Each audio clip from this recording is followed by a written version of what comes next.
আমার নিজের টাকা আর এত এত বেডিকের সমস্যা, এগুলো আমি আসলে বুঝলামই না কেন সমস্যা। মানে বলতেছে যে বেড়ালয়ে ঘুরতে গেছি।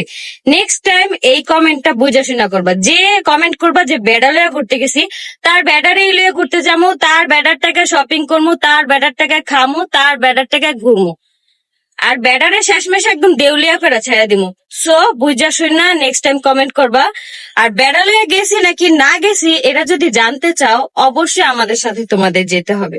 মানে কি একটা ব্যাপার, না যাই না শুনে বলো যে বেড়ালয়ে গেছি ঘুরতে, বেড়ালয়ে গেছি। মানে কি বেড়ার কি দুনিয়া অভাব পড়ছে? তোমাকে বেড়ালয়ে যাইতে হইব। নেক্সট টাইম যে কমেন্টটা করবি না, হ্যাঁ বেড়ালয়ে যাম দেইস, একদম পুরো সুন্দর মতন কইয়া দিলাম।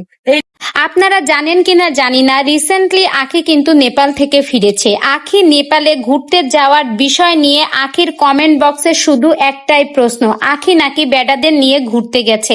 তো এই কমেন্টের যোগ্য উত্তর কিন্তু আখি এই নিউ ব্লগে দিয়ে দিল। আখিকে নিয়ে এই রকম একটা কথা বলা আসলেই ঠিক না।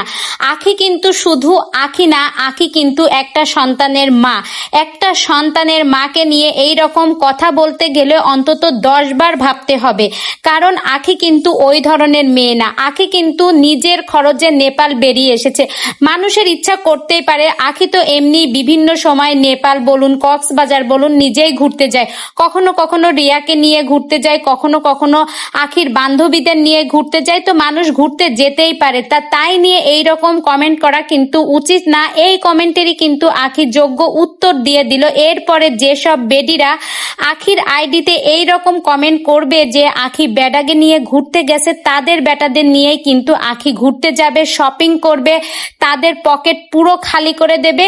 তো আখি কিন্তু এটা ডাইরেক্ট বলে দিয়েছে, আখিকে নিয়ে এই ধরনের কমেন্ট করার আগে কিন্তু অন্তত 10 বার ভাববে। তো বন্ধুরা, তোমাদের কাছে আখির এই কথাটা কেমন লেগেছে কমেন্ট করে জানাও।